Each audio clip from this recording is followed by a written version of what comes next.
Does God work through the entertainment business to accomplish His purposes? On today's program, our guest, a woman of strong faith and a love for the performing arts, a choreographer for the Chicago Luvabulls, and founder of Endure Productions, a nonprofit organization, will share about her journey of faith and how God has been leading her to make a difference in the community and in the entertainment business. She is looked on by many as the Tyler Perry of dance productions. Stay tuned.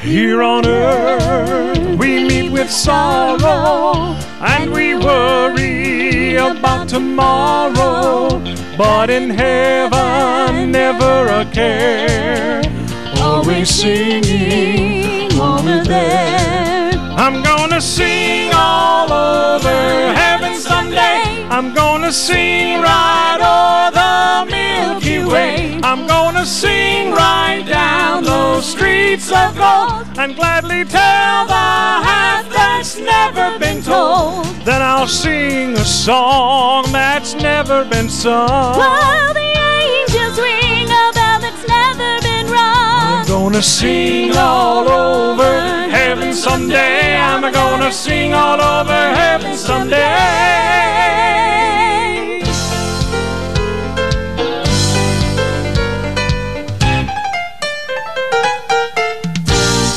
Now we know that death is certain, but it will not spell defeat, for our crying will turn to singing when our Lord we finally meet.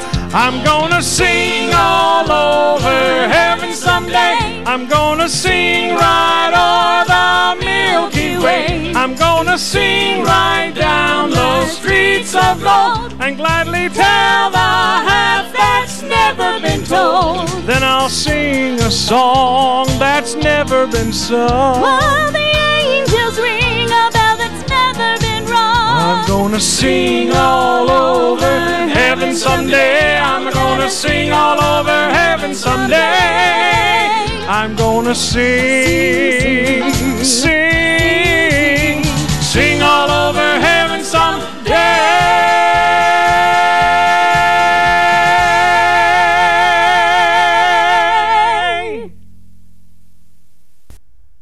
Hello and welcome to Everlasting Love. We're so thankful that you could join us today.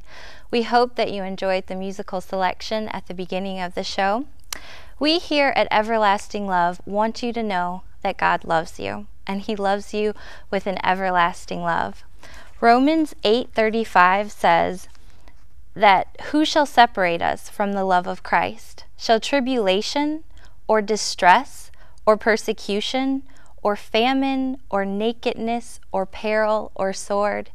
We want you to know that nothing can separate you from God, that He loves you and He has you in the palm of His hand. And if we can do anything to help, if you need someone to pray with you, if you need someone to help you find a church, if you have any questions about this program, about what we talked about today, please don't hesitate to call us at 773-286-2171. And please join us on our YouTube channel. We have various other videos that you can watch. We'd love to hear from you, hear you comment. We would just love to help you and to engage with you more. I never had any formal dance training. I am kind of self-taught, so since I was little I used to always run to my girlfriend's garage and we would just make up dance routines. Kim Tyler, the choreographer that binds everything together, a former Luvabull herself who was once cut from the team. It's a tough process. Oh God. because I was like, I had an ego then, so it's probably good that I got cut. So it's a very difficult process, and anybody that kind of makes it through that training process is always like, kudos to you, because it is one of the hardest things that I felt like it was one of the hardest things mentally, physically, that you'll ever go through in life, to be challenged on both ends and have that balance to make it through to the other side. And now, once you're on the other side, it gets even harder. For 12 seasons, she has perfected hundreds of routines for the Luvabulls. And the day Kathy approached her about leading the squad was unforgettable for both. Kim had no notion at all that I would even think about asking her to come on and be an assistant for a year and then finally come and take the job as choreographer. I'll never forget that moment. She thought I was kidding. She thought I lost my mind. She was like, okay, you're hired. You start today. And I was like, okay, let's go. Everybody knew she could dance, but can you really choreograph? Can you really keep those 25 women in check? And for me, the core of what I do is hip hop. So everything was like, I want to do hip hop. Where's the rap music? You know, just like any new marriage, there are, you know, rocky times, and we've been through it all. It has been a truly an amazing journey being a choreographer for Kathy and the Bulls. Luvabull practices are intense. New routines are learned quickly, and for Kim, the payoff is seeing it all come together on the court. It is breathtaking, because I think when I create, I put on the music and then all these ideas start coming. And then I put it on the girls' bodies. And you never know what the finishing product really is until you actually see it on the court. And then at that moment, that's when I get my aha. I get it. But there is much more to Kim than her choreography with the Luvabulls. She's inspiring underprivileged children who just want the opportunity to dance. I'm always trying to have them think about, how do you want to come off to your community? You're representing your community, and I am too. And just be, you know, just be one with it. Be one with your dance. Be one with being an example for the community. Kim is also writing reality shows, a book, and a movie. So what dream can possibly be left? To be able to use your gift in a way of putting it on the stage and making your choreography come to life, and that it actually has a response from people in the audience and they connect with it through their life. I don't think there's anything else that I would rather do. Well, today on our program, we're so excited to have Kim Tyler.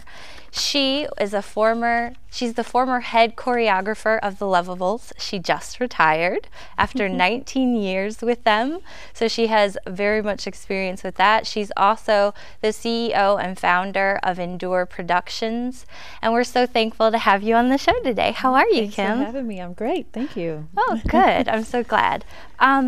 What we would just love to just know a little bit about you. So would you just tell us a little about your growing up, about who you were, and just your journey to Christ and how He's brought you to the point you are today?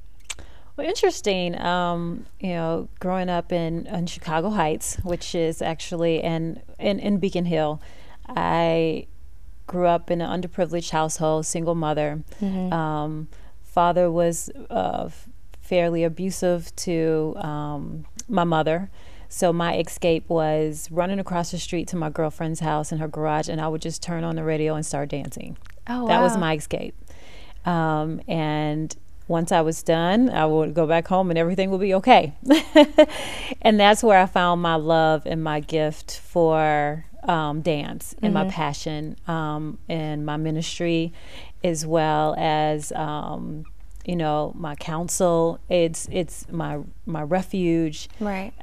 It's everything that brings me to a center and a focus. Mm-hmm. And as I could just remember at the age of 7, I just remember just praying all the time. Mm-hmm. And that wasn't something that was necessarily learned or taught. It was just a natural way of being for me. So at a very early age, I was always praying and, you know, just kind of covering our household and asking for peace, and probably repenting at a very early age and not even understanding that I was probably saying I was sorry for the things that was happening in our household, but I had no control over it. Right. But that was my very first, that I can remember, starting to build that relationship with Christ, because he was the only father that I've ever known, really, truly. Right. You said that you grew up in a single parent household, but was your father there? Like my father, my mom and dad were originally from New Orleans and moved here when they were married and bought a house in Beacon Hill, which is in Chicago Heights. Okay. From that point, that he strayed and had multiple affairs, but moved out. And at times he would come back and visit, but when he would come back and visit, probably from his guilt and everything else, then we would get pretty much the worst of that, which would be alcoholism. He was already drunk by the time he came home, and also very abusive. Neglect was there as well. And so we would get the worst part of him growing up. So I as long as and is all I know, I don't know him to actually live in the household with us growing up. Okay, so he just I'm the youngest of 8. Oh, I'm the youngest of 8. Wow. So, some of my eldest sisters and brothers, they actually lived in the same household with him. So I've heard so many stories, but I would always say I was fortunate enough to not live 100% of the time under his supervision, his guidance. So did your parents go to church? Did they come from a Christian background? Or? My mom made sure that we were going to church every Sunday at some point. As I was getting older, she made sure. Reverend Harper and his wife would always come and get us and take us to church. So she made sure we went. She didn't necessarily go, but she made sure that we went to church every Sunday.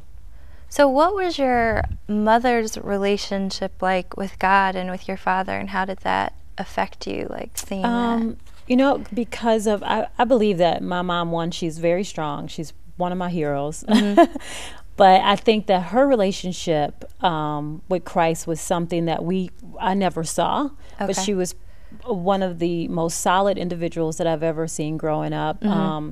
Wasn't necessarily intimate with us, but I think it was just a mindset that she had to be in to survive. Right. Making sure that we had a roof over our head, because now she was the provider of the house. And also we lived in a house. Right. So she had to make sure that she was making some type of income, because she was a seamstress and she would sew for the people around the neighborhood. Oh, okay. And she was just that pillar of just peace for us. Okay. She never spanked us, never, everything was okay.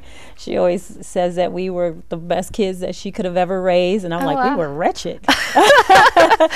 But she always said we were her peace. But I think it was just a mindset that she had, was just a survival mindset. Right. And made sure that we had everything that we needed to have, whether it was breakfast on the table, getting us up ready for school, make sure we had lunch, make sure we had dinner. Right. So she was both. She was the caretaker of the house as well as the provider for us. So she really maintained a pretty stable household outside of what was happening while we were growing up. So I'm sure she had a personal and private relationship with the Christ, but I never was engaged with her as far as Bible studies or reading a word or praying with her. No, that engagement never happened. So if you didn't see it firsthand, like with your mom, how did you then learn how to have that personal relationship yourself? Like, what happened through your younger years, teenage years, to bring you to that place? Ultimately, in the beginning, I mean, in retrospect, I can look back at it and say, oh my God, I always had this relationship with Christ since I was 7. Right. And that was in development all this time, and I didn't know it. Right.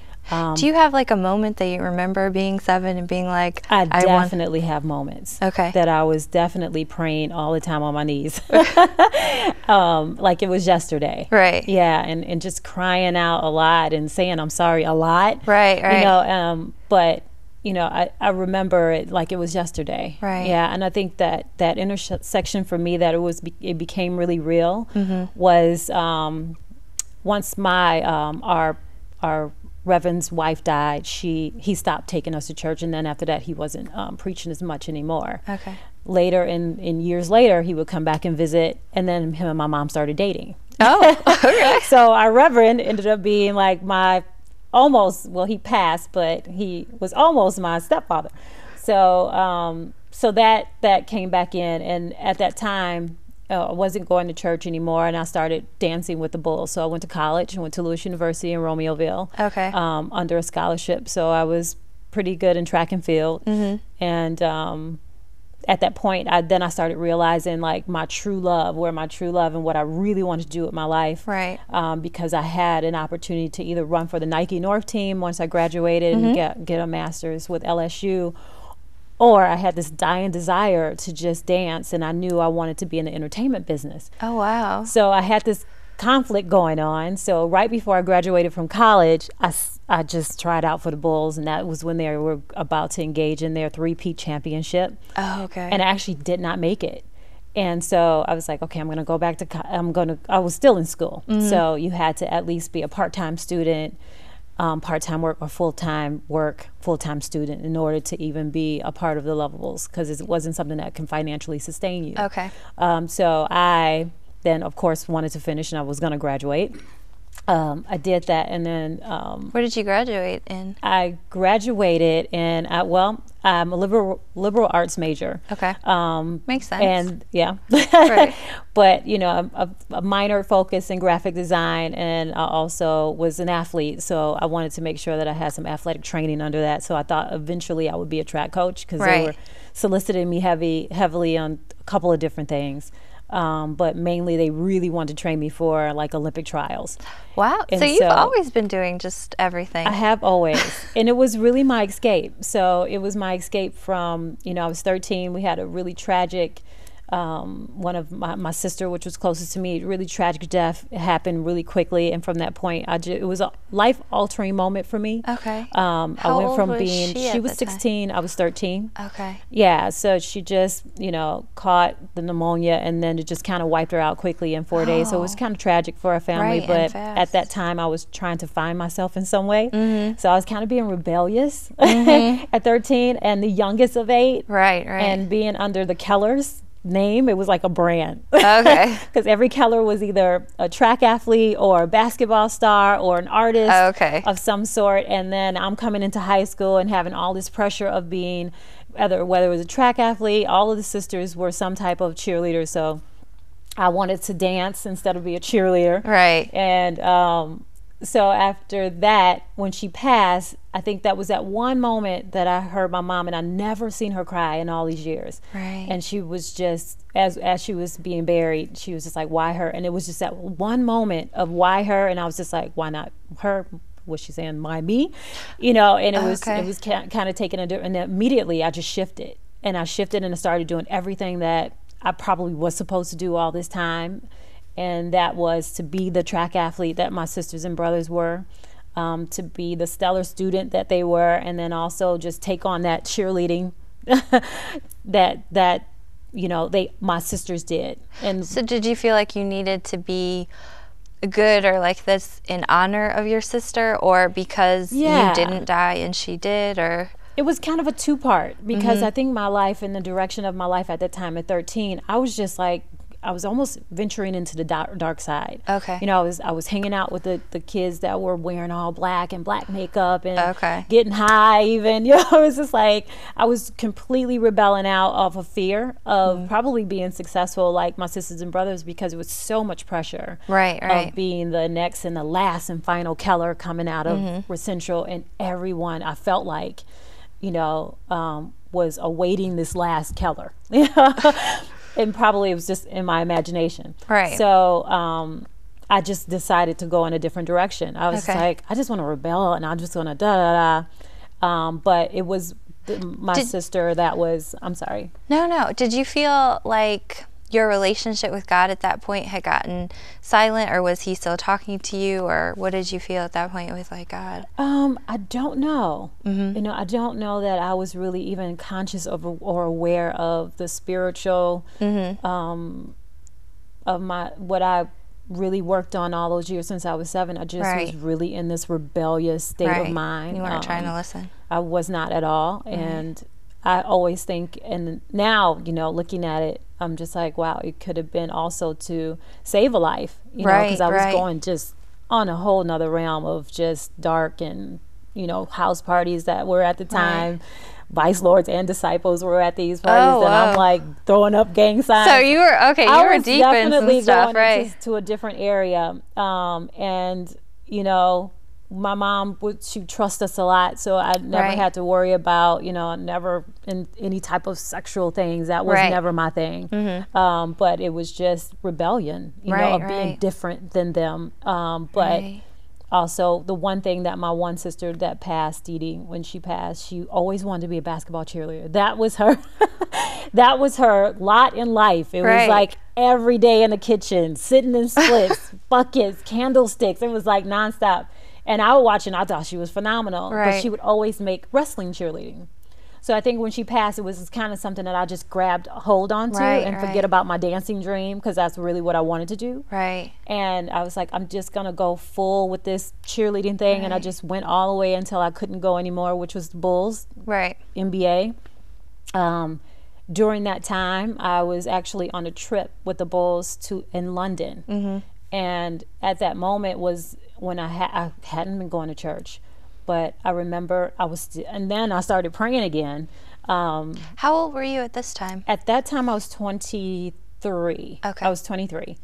And I was praying a lot at that moment. So was there things like going on in your life? Nothing was going on at all. I just felt that, you know, that need to pray constantly, to reconnect. I was doing it in college, closer to my graduation. So once I made Luvabulls, and I remember thinking, I wonder what my family is going to feel, or how now Reverend Hopper is going to feel, because now him and my mom were engaged. And will they judge me for really wanting to pursue this? Now the second time trying out again. And my mom didn't want me to try out because she was mad because I didn't make it the first time. You know, moms. They don't deserve you. You should have made it in the first place. And so I secretly tried out. And so I didn't tell anybody. I went to the camps, and I ended up making the squad that year. And it was the year that Michael Jordan retired. And I was like, the first time? The first time. Okay. And so I was like, are you kidding me? All his work, and now he retired? So, you know, but I also understood like my purpose at that moment. It was like, okay, I prayed about it before I auditioned again. And I said, God, and I was faced with the decision I said, okay, if I don't make it, and this is truly my heart's desire, is to dance. I was getting the both worlds, so I was best of both worlds. I was getting the NBA cheerleading thing, which was living my sister's dream, but they were dancers. So I was also living my dream, and so it's like, okay, but I can be a dancer. So I hated when they called us cheerleaders, so I was like, we're dancers. We're NBA dancers. So so I was getting the best of that, and then, you know, on this particular trip in London, I just felt that urge to start going back to church, and I had to find a church home. So I came back, and I was just like, I need to find a church home. You know, and that's kind of how it started. I got heavily back into church again, probably deeper than I've ever before.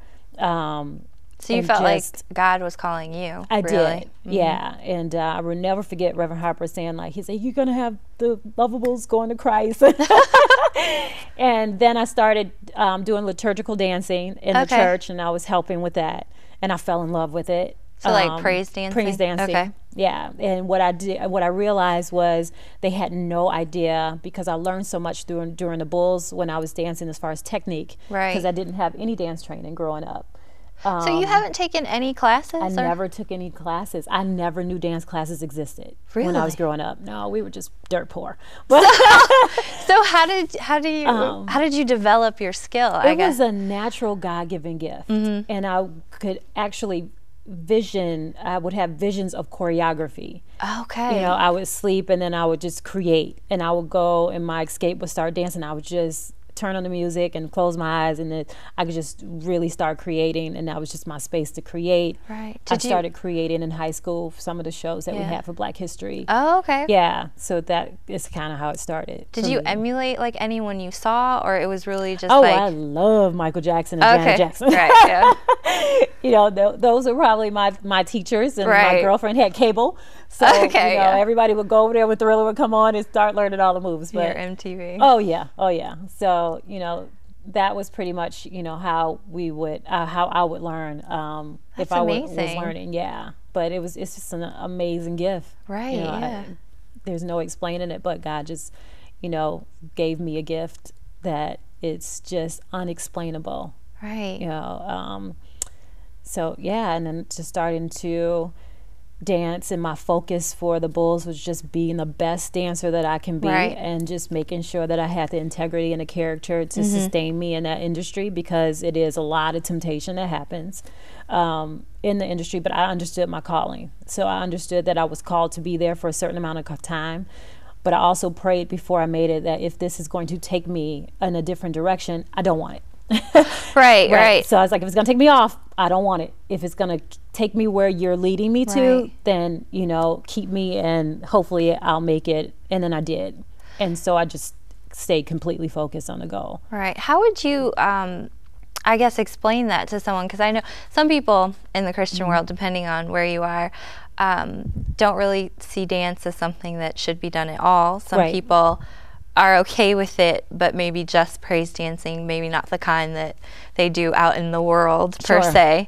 So how did you balance that, and how would you, I guess, explain that to someone that, you know, you can use dancing as a call with God?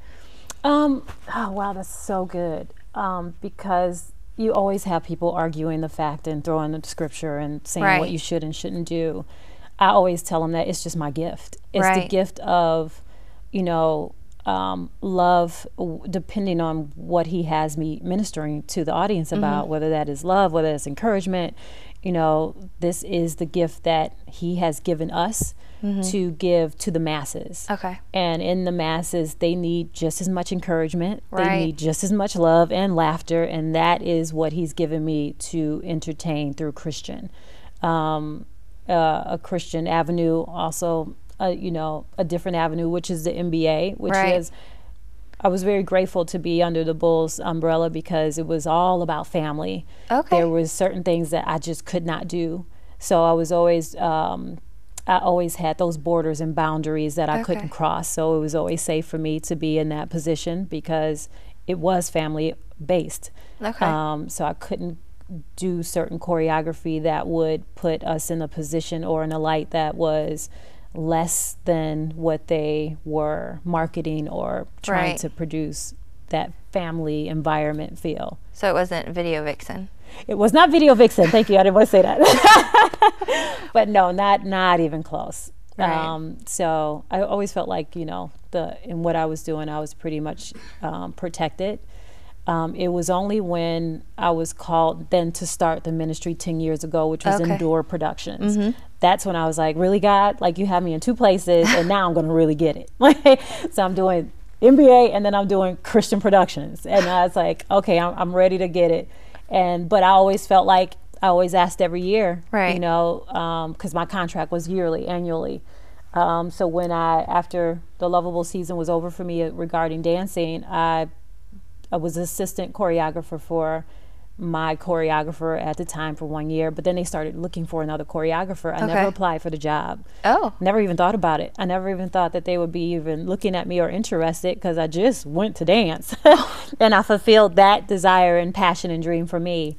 Did you have a job outside of it then, since normally? I did. It was kind of hard though. So at one point I was the aerobic director for Women's Workout World. And at the same time I was dancing. But we were in such high demand that I was traveling. I literally lived out of my suitcase after a while. So if I was just like going to just do a promotion in London and back again, or I was going like, we were traveling to London, to Japan, like we were going so many different places. And after a while that became my full-time job. And it wasn't supposed to be a full-time job, but it became it because we were in such demand because of the Bulls and winning 4, 5, 6 championships. I was literally dropped in history at that moment. Wow, that's amazing. Yeah, it is. And so I didn't really necessarily have to have a job after a while. That was my job. And then how did they choose you to be the head choreographer? Well, it was interesting. My director at the time sat me down and she was like, why didn't you apply for the job? And I said, because I never thought that y'all were interested, because they put it on like the website and looking for choreographers, and then it just kind of landed in my lap, and she interviewed me. She's like, well, are you going to still be around? I'm like, if you need me to be, I'm here. And she said, well, I want you to apply for the job. And the day that I applied for the job was the day I started working. She was like, okay, get to work. I was like, tonight? Okay. The job starts tonight. And interestingly enough, I already had things prepared. It was like God was just telling me to prepare. Wow. Yeah, so I just started teaching right away. That's so amazing. I was the head choreographer for the last 13 years. Whoa. Yeah. So it was a blessing, and every year was, you know, I was very challenged, but I also understood and found my true calling when I was with the Bulls. As I was preparing halftime shows, they became award-winning shows. Oh. Yeah. So then I was like, this is what I'm supposed to do with my life. I love this. And I started seeing it beyond the court. I started seeing it then on the stage. And I had this production that I had written out during service one time, and I didn't know what it was for. So you get your ideas during church. So God talks and I do. moves. I get a lot of ideas in service. And I wrote out a full production, Christian production. I had no idea what it was for. I shelved it for a couple of years. Okay. And a minister would always come to my halftime shows at the Bulls game because she loved seeing them. Right. And she would go, God, this is your calling. And one New Year's Eve, she asked me to prepare something for the church, like a mini production. I was like, oh, I have something. This is what this is for. And that started indoor production. So I did a mini production there, and then I started realizing that that was, you know, my calling. And then it turned into this nonprofit because my heart wanted to really give back to the community and train up individuals, whether it was financially, whether there was financial hardship or social hardship or emotional hardship. I just wanted to make sure that they had a place to come where their parents wasn't stressed out financially. Just drop your kids off or drop the teens off, or young adults come and take professional classes from me, and I'm going to produce a show around you. And that's just kind of how I just kept doing the production, but I just added the component of a nonprofit because I didn't want to charge individuals to get professional training because I never had it. But there was so many, I was like, how many of me's are out there that just needed somebody to reach in and go, I'll take your gift and I'll develop it. And that you can do this with your own life, or you can find a job and you are now developed enough to go get one. So how does the program work? How does indoor work? Like with the kids, do they have to sign up? Like, what hours is it? Like, how does it work? So what we usually do, we train them hard. We actually start in April, we start in April training them up. We say it's an audition. But we take everyone. So we have levels. And so I could go? You can come. Oh, really? It's hardcore. But what we do is we have probably about, in this actual production, we have about 38 pieces in the whole production. And it is a Christian production, and it's a storyline of literally hope and love, laughter, and endurance. Through the whole show. So Christ is a central theme in it. It is 100% the central theme of this production, which is now called I Am. So we develop them up for that show. Those that are advanced, some professionals are also with the group. Some Luvabulls also, you know, dance with. So you just bring them along with you? It's like literally everybody. So it's literally a sea of different levels of talent. And they all train together. And the great thing about that is the kids really fight hard to get to certain levels, and they advance that much faster. Because they're watching and they're training with the best as well. And in years, you know, they are definitely at that level. And most of the time I audition every single piece before it goes out on the stage, because it's a ticketed event. And we market it just as any other show that you would go see on Broadway. We won awards with that show as well. And so they do have to train heavily for and to make certain pieces. There are some pieces that I could just put everybody in. You know, that is simple enough and it's big enough that they can get it. But everybody fights for those premier spots, costumes, you know, and they train relatively hard for it. We train them for 4 months before we put it up. And now, you know, we've had over 10 years we've been doing this production. The I Am production? The I Am production. We've been doing it for 10 years. So now, you know, we are now preparing to take it to United Center. So we've had... We've had Cirque du Soleil people come and watch our show, and, you know, they want to work with us. So they've been working with us for the last 3 years to prep it, to get it ready to do a Christian production like you would see any Cirque du Soleil show. But it's ours, and it's all dance-based. But so no flying in the air? We will have flying in the air. We will have dramatics. We will have large 3D imaging and holograms, and trying to just, you know, you're doing have it God. big. Yeah, have God. You know, it's all him. Right. I know he called me to do arenas a long time ago. I didn't know exactly when, where, or what, or how it would manifest itself. And then it just kind of, you know, I kind of think I had that fear, and had the bulls as an excuse not to push forward. Right, right. Now that that's over, I have no excuses. You know, it's like, what are you gonna do now? And I'm like, I'm gonna do what you told me to do. So, and all of the pieces are coming together for that. We've been working on it for a very long time. The biggest thing for me is that people are blessed and their lives are changed when they come see it, Right. and that we instill hope in the masses, because that's what's so heavily needed right now. The city of Chicago is really hurting from the gun violence as well as especially economics. in the summertime. Yeah, so we're getting hit hard in so many different areas, and I think this is just one of those weekends we're actually going to have that we are trying to just bring not just the city of Chicago together, but just have other cities that are coming in to have it more of a touristy and Right. healthy United Center, unite under one roof, under one that's umbrella, good, and United yeah, Center. right, and just kind of having a really good entertainment, worship, praise, dance, production time with God. Wow. Yeah. So will you have to pay for the United Center space, or because you know them, will they give you a discount, or like how does all those That's funny. details work That's out? a good question. Well, interesting enough, as we've been developing and as I'm now asking questions, I'm friends with some of the owners there. Okay. And I didn't know that they were part owners of the actual United Center. I just found out that like last week. So Oh, when wow. you're asking questions, I'm like, who owns the United Center? We need some discounts. So we do have to pay something, I'm sure. Right. I am working to see what we can get, you know, off of the cost. But we do have a collective body of artists that we're seeking right now and writing them in the show that will give us that kind of that foundational presence that we need, that they are still singing inspirational songs, although there may be secular artists, I can't name them at the moment, but and a heavy influence on, you know, some political people as well. So we just, you know.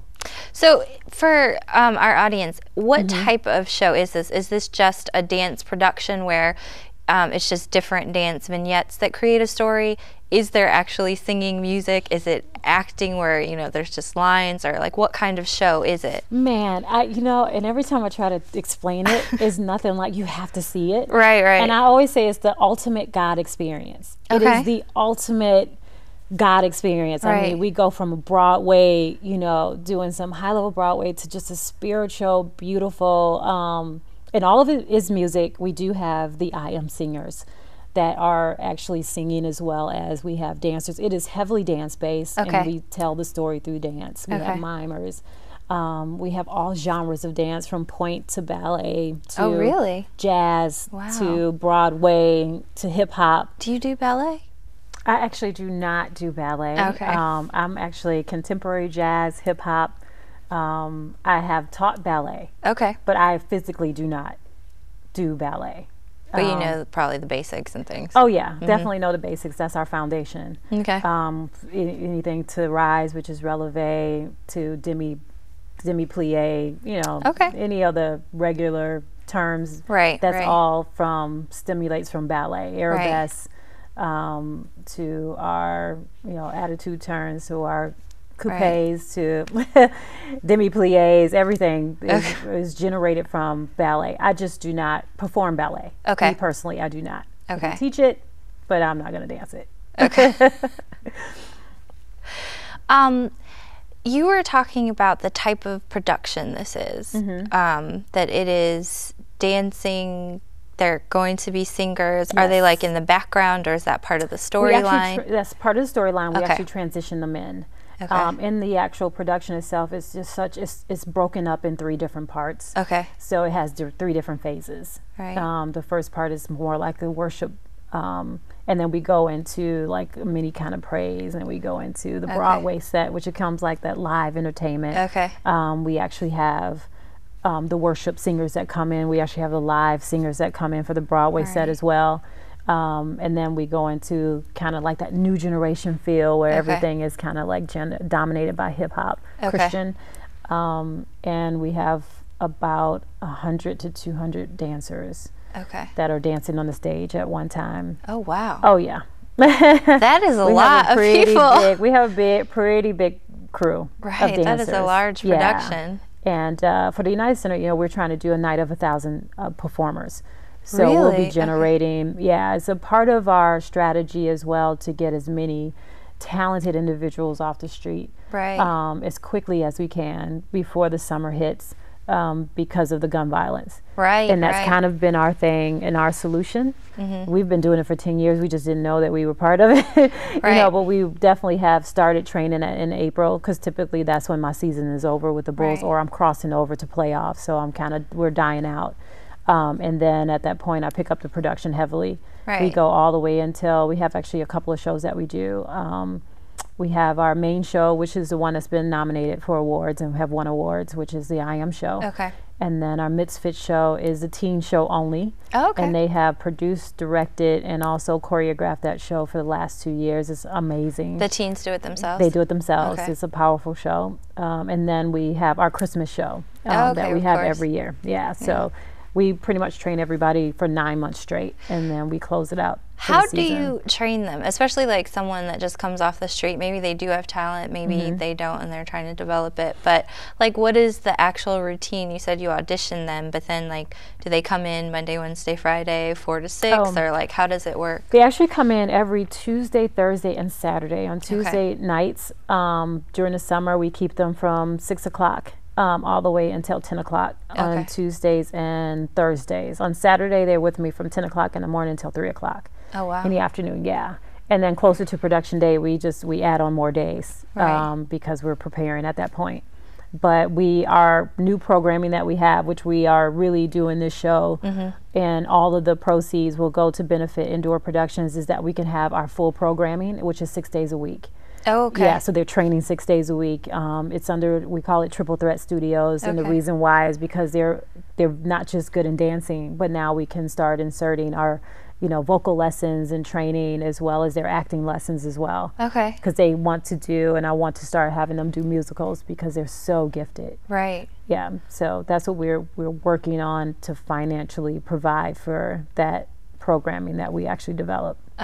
So when you get the money for that, will that be year round, or will that be from like April to Christmas again, or? We're looking at doing it for 10 months straight and taking 2 months off.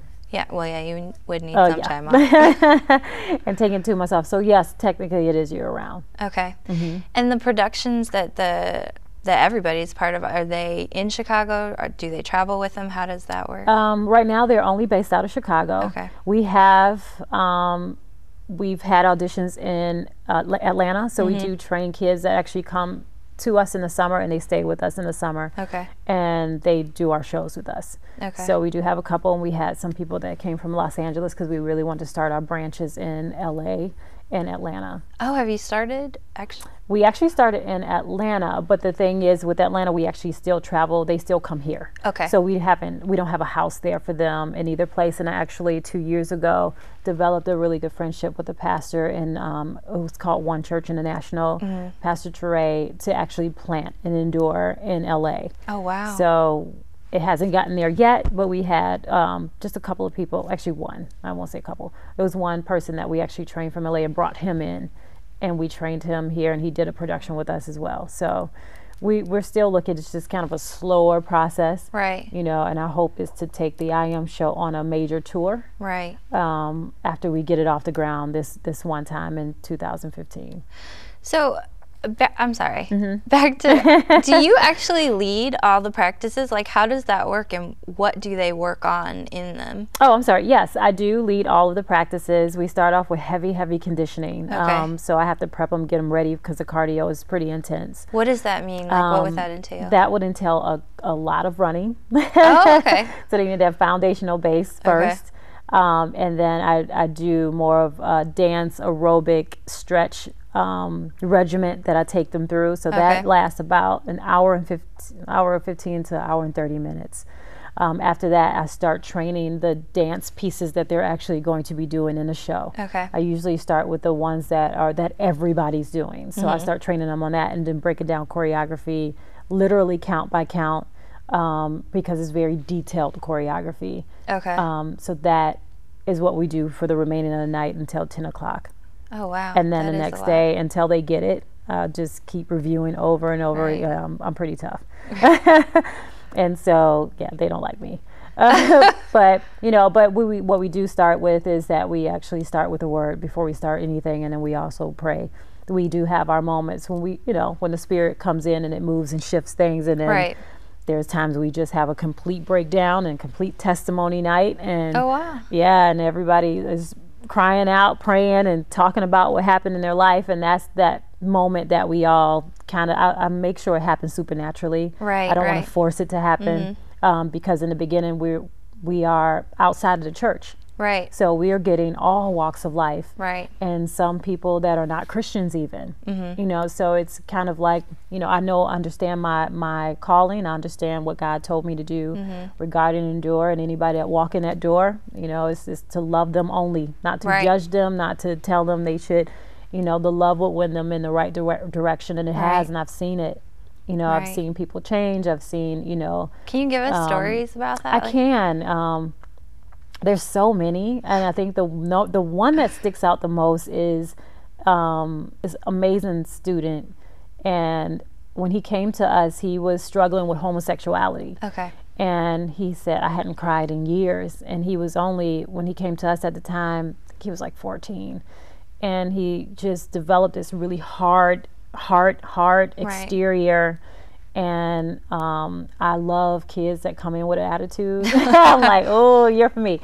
And so we had one of those moments that supernaturally God came in, and he just started like, he said, and just started talking about, you know, to me personally, what he was going through, battling. Right. Didn't understand it, you know, very confused as far as he didn't know why he was that way. Right. But he said people can, you know, when he's in stores, they call him, you know, call him out, call him names, scream from the cars in the street, calling them, you know, faggot, and you're homo, all these things. Right. And he said, but I just don't understand it. I just, you know, why are people judging me? And he's, Right. you know, so from that point, a year later, I'll never forget, he called me. He was at some retreat, and he was like, Miss Kim. And I was like, yeah. He was like, guess what? I have great news.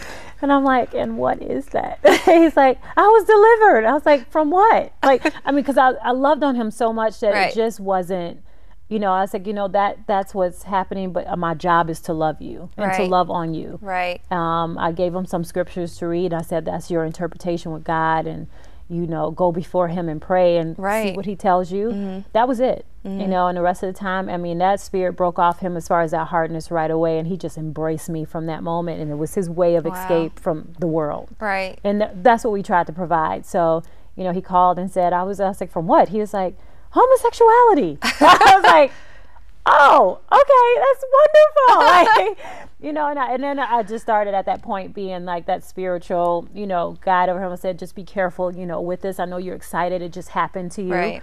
You know, but understand that the enemy can still creep in and try to throw some things Right. and get you back off, Definitely. but always be guarded. And I'm celebrating with you as Right. well, you know, so, and there was times, and, you know, we would still go out after a year later if we had some outings, and he'll come cling right next to me and go, just keep me next to you, there's some guys over there. You know, and I'm like, all right. And he was like, my flesh wants to go over there, but I'm gonna stay. And it's just one of those Right. that you could just really say, okay, God is in the midst of all of this. And Right. you know, some of our kids that were broken, some that are molested, you know, that have talked about that openly, and now Right. sharing openly Right. of how, you know, they came through Endure production. It just, some of that hurt just broke off of them, and that Right. they understand that everyone goes through something, and they can conquer, Right. and they can win, and they can endure. Right. And Is that why you called it Endure? Like, why did you name it? well, God gave me the name. I wanted to call it something different, and now I can't even remember what it was, but I was like, okay, I was going back and forth between two names, but the Endure name kept dropping in my spirit, and I'm Right. like, this is clearly what God wants me to call it. And so when it started, it just seemed like all hell broke loose. I was just like, Really? okay, I didn't know that this name was going to carry this much weight. Wow. You know, and even for my own life and the testimony, I mean, when I started, I went through a divorce, my father passed, like it was just one thing after the other, and I was just like, this name is just like to help get me through this season or however many years I need to, you know, endure, and also stand for the community, stand for the people, and understanding that my life is now, I'm a vessel for him, and I have a calling myself, so I can't give up, you know, and those times that I do, you know, I kind of keep going, okay, God, you just have to give me the strength to keep pushing, because it is hard. You know, and it is hard when you're carrying something like this, and you know that the masses, and the masses need it. You know, it's just like we talked about this calling for the United Center. I was like, this is not something I want to do. You know, it's really something that God called me to do. So that there is a strong burden that comes with that, and a you know, a rebuilding of me and a character and faith and believing, and you know, so I'm pushing through that process right now too. You know. The children have, well, kids, adolescents have a certain view of the entertainment world, you know, pop world and that type of culture. They do. What do you think, like, Endure is for, like, the opposite of that? Or how does it help reshape their idea of what entertainment can be? Well, it's still this, because we're so highly sought after regarding shows, and people, it's a ticketed event that people come see it. I think my whole thing to them is, because we're giving them something that is competing with, you know, the world that they have now, something like God is cool. Yeah. And I can dance for God, and I can still do, but there is an integrity that comes with that. I can't just wear anything on the stage. However, I'm still getting, if not more visibility than I would get anywhere else that would be feeding them on the secular market. But I still have to talk to them and say, it's not this stage, you know, be careful that you don't make this stage your master, and that it becomes so real to you that you are feeding off of the audience in a way of building your flesh and building your ego, and you're taking that thing in. It's just for that moment. You minister for that moment is over, the people get what they want, you leave. You know, and it's not for you to build now this, you know, I'm now a superstar, I'm now this X, Y, and Z. No, everybody has a moment in time, and when that moment comes, it's gone. You know, Martin Luther King had a moment in time, and in that moment in time, we still hold on to that speech. We still hold on to the movement that he set forth for us, and we can always look back at it forever. You know, so we all have that moment. It's just not living and staying in the moment and now making it your God. Yeah, your God. So that's what I'm teaching them now. So what is your vision for the future of Endure? Wow, I have no idea. I mean, at first I thought I had it all together, and I knew that God was always giving me a roadmap. And this is probably the first time after leaving, even, he's always shown me like way in advance where I'm going. I mean, everything is prepared. Everything is prepared regarding the foundation, what type of programming we want to see. That's been in the works for years. As far as the bigger picture, and you know, I'm kind of called to two things. I have no idea. And so I'm just kind of, you know, we know we're preparing for this big show for him, and then at the United Center we know, I mean, my desire is to have the world see it, and see and experience God on that level. But you know, I know right now I only have one thing that I'm going toward, you know, and that he's definitely calling me to, that I can't veer to the left or to the right. And that's that one show. And after that, I have no idea what's going to manifest. Because, yeah, I had no idea how, you know, the Bulls was going to close out for me. I just knew that it was time. But I didn't know it was going to close out the way that it did. So I was just like, okay. So now I'm just on this journey, and he's driving, and I'm like, tell me where to go. You know, and this is the first time that I've actually been in that space. So I don't know. So God's like on a trust me journey. Yeah, it is very much a trust me journey right now. Well, in the few minutes we have left, I just want you to talk about, so many people want to be stars, and they want to be with God, and I don't know, it's just sometimes, how do you merge these two things? How would you tell someone to pursue a dream in an industry that seems very secular? Yeah, just how would you answer that question? It's such a fine line between the two because it's so easy to get off course. Right. And because I've had those moments with God that were very humbling before, not making it the first year and understanding the call in the second and making it, you know, I think I've always asked him to guide me. Right. And I never want to go too far off of that. And even if I did, he would always bring me back real quick. Right, right. So I would say the advice that I would give individuals is to always seek him first. Right. To ask for direction, because it may not be your course or journey. You know, you could be living, you know, you may be going on a wrong course and he's trying to get you to go right and you're going left. And I think everybody wants the stage, but everybody's not called to the stage. And even so for me, yeah, I never knew ever in life that I would be doing Christian productions. Right. That was not something that I envisioned for my life at all. Right. And I'm very humbled by it. Right. You know, and I don't feel worthy at all of doing it. Right. And I always ask him every day, why'd you call me to do this? Of all people, why'd you call me?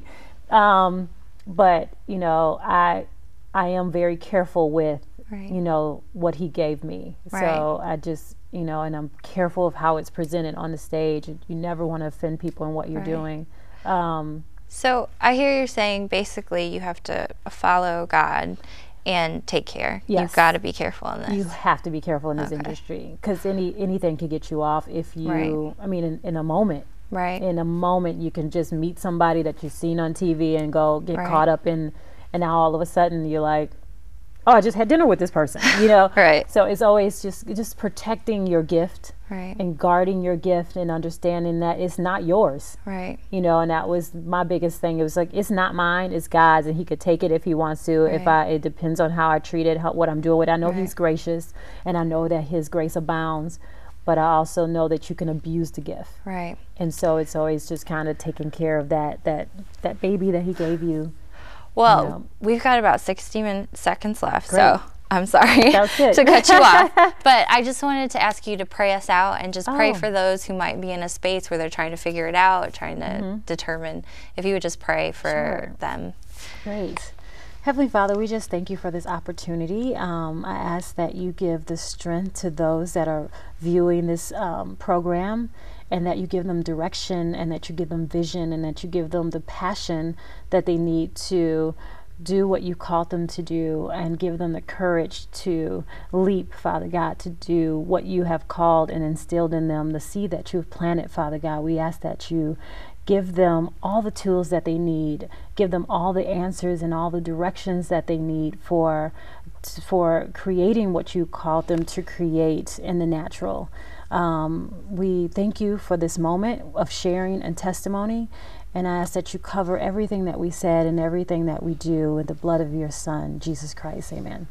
Amen. Thank you so much, Thank Kim. you. Thank you for coming. We so appreciate you. I appreciate you having me. Thank you. You're welcome.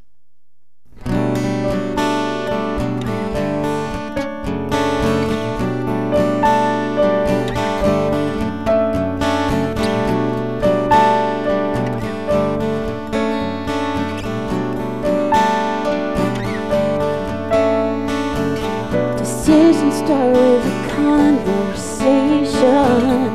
Conversations, they start with words. When those words become tainted whispers, maybe it's time you rehearse. Listen to me, to the voice of just a child, to haunt your memory. Can you hear me speaking to you? Let me breathe the air that you do. Feel me move inside your being. Don't neglect what you are feeling.